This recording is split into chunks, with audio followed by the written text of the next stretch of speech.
আমাদের জাতীয় সংসদ নির্বাচন বা জাতীয় নির্বাচন নিয়ে বর্তমান সরকার বলতে গেলে ঐতিহাসিক চাপের মধ্যে পড়েছেন। আপনারা জানেন, যখন একটা ক্ষমতার পট পরিবর্তন হয় তখন সেখানে নানা রকম খেলাধুলা হয়। তো শেখ হাসিনার পতনের পরেও এরকম অসংখ্য খেলাধুলা শুরু হলো এবং এখনো চলছে। তো সেই সকল খেলাধুলার মধ্যে যা যা হতে পারে বা যা যা ঘটতে পারে সেই বিষয়গুলো নিয়ে অনেকেই বিভিন্ন অ্যাঙ্গেল থেকে খেলার চেষ্টা করেছেন। প্রথমত, এখনকার যে সিস্টেমটি রয়েছে সংসদীয় পদ্ধতির সরকার, এবং এটা ব্রিটেনের মতো বা গ্রেট ব্রিটেনের মতো। এখন অনেকে বলার চেষ্টা করছে যে না, এভাবে চলবে না, রাষ্ট্রপতি সরকার ব্যবস্থায় যদি আমরা ফিরে যাই, রাষ্ট্রপতি শাসিত ব্যবস্থায়, তো রাষ্ট্রপতির অধীন একটা পার্লামেন্ট থাকবে যেভাবে অতীতে ছিল। এবং এর পেছনে মূল নিয়ামকটা হলো যে যদি রাষ্ট্রপতি একক ব্যক্তি নির্বাচন করে এবং পপুলার ভোটে তাকে নির্বাচিত হতে হয়, তাহলে যে কোনো মানুষ এ পদে দাঁড়িয়ে বিজয়ী হতে পারেন। যেমন ধরুন ডক্টর মোহাম্মদ ইউনূস, তিনি যদি রাষ্ট্রপতি পদে দাঁড়ান, তাহলে তার যারা আপনজন তাদের বক্তব্য হলো যে স্যার, আপনার মতো জনপ্রিয় ব্যক্তি বাংলাদেশে কেউ নেই, আপনার বিপরীতে যদি এই মুহূর্তে তারেক রহমান সাহেবকে দাঁড় করিয়ে দেওয়া হয়, সজীব ওয়াজেদ জয়কে দাঁড় করিয়ে দেওয়া হয়, তাহলে আপনি নিজেই দেখুন পাশাপাশি ছবি দিলে লোকজন কাকে ভোট দেবে। তো কাজেই আমরা একটু সময় নিয়ে পুরো সিস্টেমটিকে চেঞ্জ করে রাষ্ট্রপতি শাসিত সরকার করে দেব। এরকম গেল। এই কথাগুলো এক পক্ষ হয়তো বলেছে, বা এটা না বলার কোনো কারণ নেই। দ্বিতীয়ত হলো যে আমরা এটাকে একটা জটিল করে ফেলি, অর্থাৎ রাষ্ট্রপতিও থাকবে, তার ক্ষমতা বাড়ানো হবে পাকিস্তানের মতো করে বা অন্য অনেক দেশের মতো করে, এমনকি আমেরিকার মতো করে। অর্থাৎ রাষ্ট্রপতি ফেডারেল বিষয়গুলো দেখবেন, পররাষ্ট্র বিষয়গুলো দেখবেন, আর সেখানে কংগ্রেস যেভাবে কাজ করে, তারপর সিনেট যেভাবে কাজ করে আইন প্রণয়নে এবং সরকারকে চাপে রাখার জন্য, সেইভাবে বাংলাদেশে করা হবে। আর আমেরিকার মতো করে বাংলাদেশে অনেকগুলো প্রদেশ তৈরি করা হবে এবং মূলত দেশ চালাবে সেই প্রদেশের গভর্নর যারা আছেন, অনেকটা ভারতের মতো এটা হতে পারে, ভারতের যেভাবে মুখ্যমন্ত্রী, তো ওইভাবে প্রাদেশিক গভর্নর যেটা আমেরিকাতে রয়েছে। আপনি এখন আমেরিকান সিস্টেম মানেন অথবা ভারতের সিস্টেম মানেন, সমস্ত ক্ষমতাটা চলে যাবে প্রদেশের হাতে। তো এই প্রদেশের হাতে ক্ষমতা চলে যাবে, আর স্থানীয় সরকার মানে ইউনিয়ন পরিষদ, উপজেলা পরিষদ, জেলা পরিষদ, এগুলোতে সরাসরি নির্বাচনের মাধ্যমে একটা বিকেন্দ্রীকরণ করা হবে আমেরিকার মতন করে।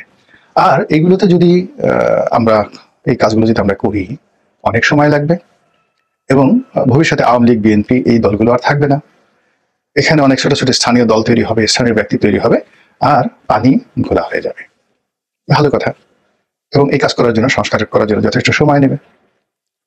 3 নম্বর হলো যে আমরা এমন কিছু সংস্কার করব যে সংস্কারে এখন যে রাজনীতির একটা ফিউডাল অবস্থা রয়েছে, অর্থাৎ রাজনীতিতে যায় বা যারা ক্ষমতা লাভ করেন, সেটা মন্ত্রী হন, এমপি হন, কিংবা প্রধানমন্ত্রী হন, কিংবা যারা ক্ষমতাসীন দল থাকেন, তাদের সকলের মধ্যে একটা জমিদারি ভাব এসে যায়। তারা এই সমাজে যারা জ্ঞানী আছেন, গুণী আছেন, এনজিও ব্যক্তিত্ব আছেন, গ্রামীণ ব্যাংকের কর্মকর্তা আছেন, তাদেরকে মানুষ হিসেবেই মনে করেন না।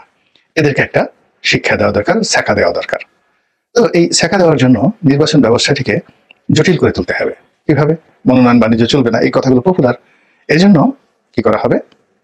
দেখা গেল যে পপুলার ভোটে সেই প্রতীকে সারা বাংলাদেশে ভোট হবে।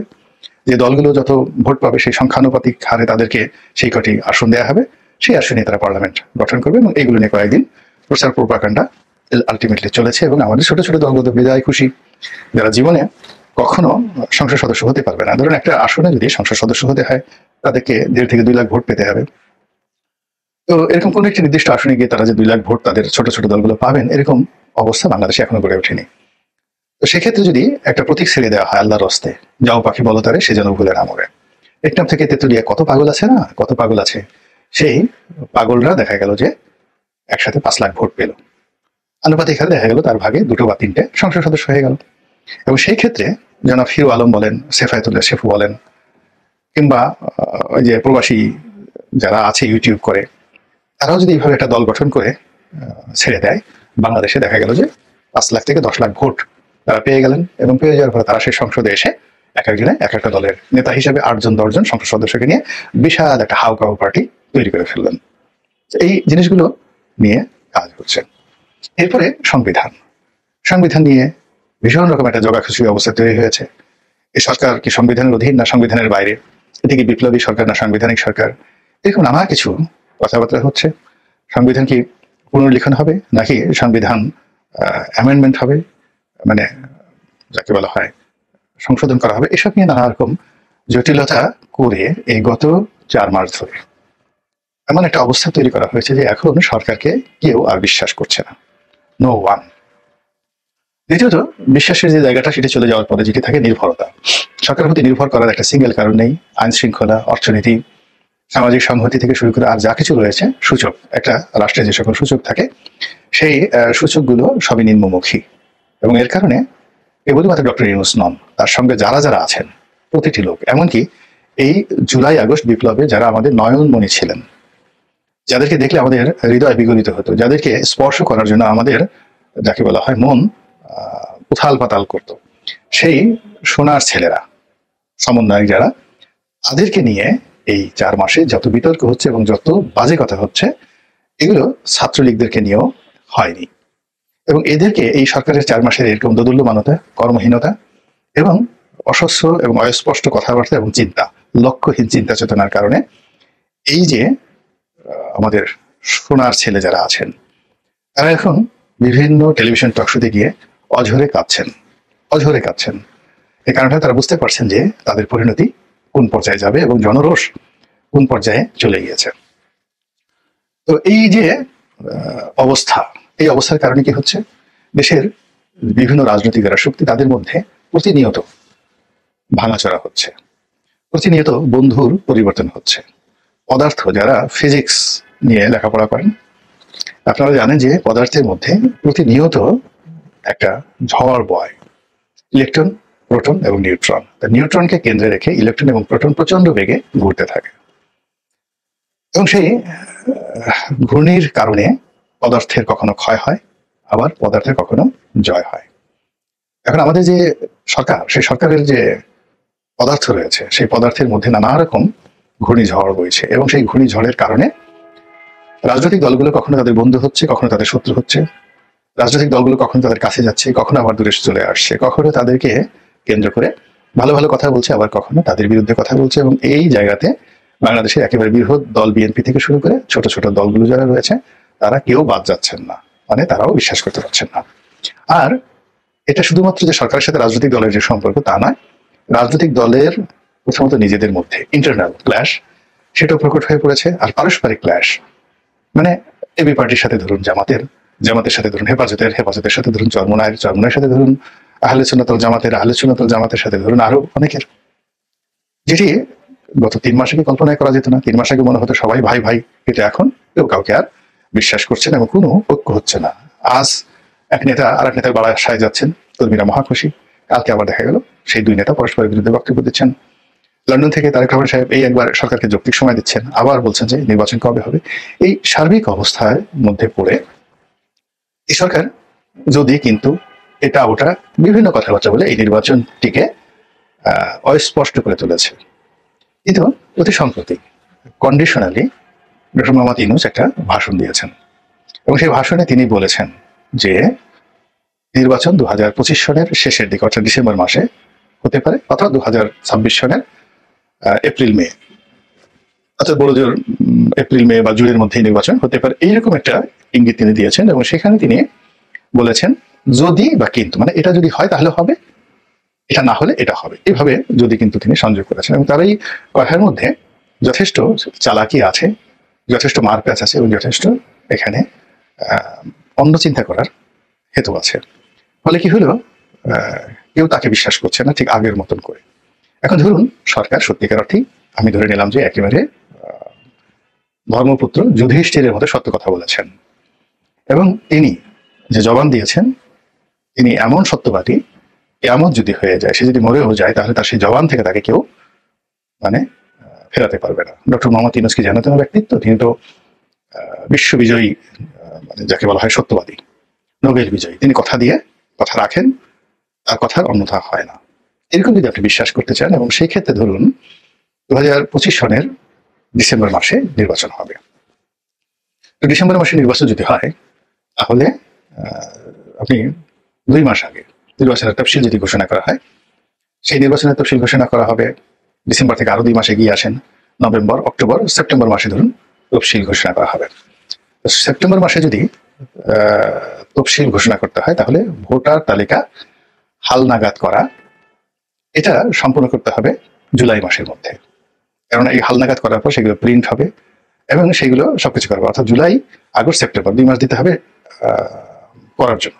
এখন জুলাই মাসে যদি আপনার ভোটার তালিকা হালনাগাদ হয়, তাহলে সীমানা, সেই সীমা চিহ্নিত করবে। এখন সরকার যেটা ডিলিমিটেশন করবে বা ডিমার্কেশন করবে, সংসদীয় এলাকার সীমানা নির্ধারণ করবে, এই সকল কাজ করার জন্য তাকে কিন্তু একটা সময় দিতে হবে এবং সেগুলো অনুযায়ী গেজেট হবে, আবার সেগুলোর বিরুদ্ধে মামলা হবে, মোকদ্দমা হবে। তো সব মিলিয়ে আপনার কি মনে হয় যে এই টোটাল কাজগুলো সেই সেপ্টেম্বর মাস 2025 সনে, অর্থাৎ এখন যদি ডিসেম্বর মাস ধরেন, তাহলে আমাদের হাতে বড় জোর 6 থেকে 7 মাস সময় আছে। এটা সম্ভব কিনা, অন্য সবকিছু বাদ। 2 নম্বর হলো যে এখন নির্বাচন কমিশনার হিসেবে যারা নিয়োগ লাভ করেছেন, আপনি তাদের কয়জনের নাম জানেন? তারা এখনো পর্যন্ত পাবলিকলি কোনো কথা বলেননি, তাদের কর্মপন্থা ঠিক হয়নি, তাদের অর্গানোগ্রাম এখনো ঠিক হয়েছে কিনা, ইন্টারনাল ওয়ার্ক ঠিক হয়েছে কিনা, নির্বাচন কেন্দ্রিক যে বাতাস এবং নির্বাচন কমিশনার অফিস কেন্দ্রিক যে বাতাস, সেটি এখনো শুরুই হয়নি। ফলে এই কথাগুলো আলটিমেটলি কথার কথা, কিছুই হবে না। এরপর আপনি চিন্তা করুন যে বাংলাদেশের 300টি সংসদীয় আসন যদি ধরেন, সেই সংসদীয় আসনের ওয়ার্ড পর্যায়ে, ইউনিয়ন পর্যায়ে বা সিটি কর্পোরেশন হলে সেখানে ওয়ার্ড পর্যায়ে নেতৃত্বে কারা আছে? শিবিরের লোক আছে, চরমনায়ের লোক আছে, আওয়ামী লীগের লোক আছে, কারা আছে? শতভাগ বিএনপি নেতাকর্মীদের দখলে সব জায়গাতে। এবং ওখানকার যে থানা এবং পুলিশ, এই গত 4 মাস ধরে তারা তাদের কথায় চলছে, বিএনপি নেতাকর্মীদের বুদ্ধিতে, পরামর্শে কথায় চলছে। এখন ঢাকা থেকে আজি সাহেব অনেক বড় বড় কথা বলছেন, মেট্রোপলিটন পুলিশ কমিশনার অনেক সুন্দর সুন্দর কথা বলছেন, কিন্তু নিউ মার্কেট থানা বা অন্য মিরপুর থানা, যে কোনো থানার ওসি সাহেব, তাকে ওই এলাকার যুবদল, ছাত্রদল এবং বিএনপির যে ওয়ার্ড কমিটি, তাদের কথা মতো চলতে হচ্ছে। এর বাইরে কোনো থানা প্রশাসন চলছে না, কিচ্ছু করছে না। সেখানে যদি এরকম অবস্থা চলতে থাকে, এবং এটা আরো অর্স্ট অবস্থা হবে, নির্বাচনের দিন যত ঘনিয়ে আসবে এই পরিস্থিতি আরো হবে। কারণ হলো আমাদের যে স্বরাষ্ট্র উপদেষ্টা চমৎকার একটি কথা বলেছেন যে যারা ক্ষমতা আসবে, আসুক না আগে, তার আগেই টার্গেট করে করে তারা ক্ষমতা আসবে তাদেরকে তেল দেওয়া শুরু করেছেন, এসব তেলবাজি বন্ধ করেন। এই কথা ভদ্রলোক বলেছেন খুব মনের দুঃখে। এই কারণ হলো তিনি বুঝতে পারছেন যে তাকে কেউ পাত্তা দিচ্ছেন না। এখন বিএনপি পন্থী হয়তো সাবেক কোনো আইজি, সাবেক কোনো ডিআইজি, সাবেক কোনো জেনারেল, সাবেক কোনো সচিব অথবা বিএনপির কোনো নেতা যখন কোনো পুলিশের অফিসে টেলিফোন করে বা কোনো সরকারি অফিসে টেলিফোন করে, ওখানে যে একটা ভাবাবেগ তৈরি হয়, একটা আবেগ তৈরি হয়ে যায়, এটি বর্তমান যারা উপদেষ্টা রয়েছেন তাদের সবার জন্যই অবমাননাকর। ফলে তারা আসছেন, গাড়িতে চড়ে ঘুরছেন, ক্যামেরা তাদেরকে কেন্দ্র করে ঘুরছে, কিন্তু পেছনের যে চাবিকাঠি, এই চাবিকাঠি নড়াচড়া করছে তাদের ইঙ্গিতে যারা আগামীতে ক্ষমতায় আসবে, বিএনপি। এখন নির্বাচন যদি হয়, বিএনপির এই যে জৌলুস, বিএনপির যে ক্ষমতা, এই ক্ষমতা ইচ্ছা করলে কিন্তু জনাব রুহুল কবির রিজভী কিংবা মির্জা আব্বাস সাহেব কিংবা ধরুন মির্জা ফখরুল ইসলাম আলমগীর সাহেব, তারা যদি হুকুম দেন যে এই একদম 100% নিরপেক্ষ হবে, তত্ত্বাবধায়ক সরকারের আন্ডারে যেভাবে নিরপেক্ষ হবে, ভোট কেন্দ্রে 80% ভোট আনতে হবে, ভোটার আনতে হবে, কোনো অবস্থাতেই সিল পিটানো যাবে না, কোনো অবস্থাতেই রাতের ভোট, দিনের ভোট, বিনা ভোট হবে না, এবং প্রতিপক্ষের যারা প্রার্থী তাদেরকে সম্মান করতে হবে, আপনার কি মনে হয় কয়টি আসনে এরকম বিএনপির কেন্দ্রীয় নির্দেশনাকে বেদ বাক্য হিসেবে পালন করা হবে? একটিতেও না, বরং হিতে বিপরীত হবে। বিএনপি ইতিমধ্যে কয়েকজন তাদের যারা রাজনৈতিক সহযোদ্ধা, তাদেরকে বিভিন্ন নির্বাচনী এলাকাতে, 3টা বা 4টে এলাকাতে তারা মনোনয়ন দেওয়ার ব্যাপারে সিদ্ধান্ত নিয়েছে এবং স্থানীয় বিএনপিকে নির্দেশনা দেওয়া হয়েছে তাদেরকে সকল রকম কোঅপারেশন করার জন্য। এখন গিয়ে দেখেন সেই সকল এলাকাতে পুরো বিরূপ পরিস্থিতি বিরাজ করছে। অর্থাৎ আগে ধরুন মিস্টার এক্স, তিনি তার একটা নির্বাচনী এলাকা আছে, তিনি যদি তার নিজের দলের হয়ে, তার ব্যক্তির হয়ে বিএনপির রিকমেন্ডেশন ছাড়া যেতেন, তার জন্য যে নিরাপত্তা ছিল, আকর্ষণ ছিল, এখন এই বিএনপি এই কথা বলার পরে তার জন্য জীবন এখন উল্টো হারাম হয়ে গেছে, রীতিমতো হারাম হয়ে গেছে, এবং এই হারাম আগামী দিনে আরো বাড়বে। ফলে জনগণ এই 2024 সনে যে একটা নির্বাচন দেখেছে, 2018 সনের নির্বাচন, 24 সনের নির্বাচন, তার বাইরে গিয়ে ডক্টর মোহাম্মদ ইউনূসের নেতৃত্বে একেবারে একটা ওয়েস্টার্ন স্টাইলের পূর্ণমাত্রার গণতান্ত্রিক নির্দলীয় নিরপেক্ষ নির্বাচন হবে এবং সেই নির্বাচনে সকল ধর্ম, মত, পথ সবাই অংশগ্রহণ করবে এবং জনগণের ভোটে যারা বিজয়ী হবেন তারা বলবেন যে আমরা সত্যিকার অর্থে বিজয়ী হয়েছি, যারা পরাজিত হবেন তাদের কোনো আফসোস থাকবে না, তারা বলবেন যে আমরা সত্যিকার অর্থে পরাজিত হয়েছি। এইরকম একটি পরিবেশ এখন বাংলাদেশে বিরাজ করছে না।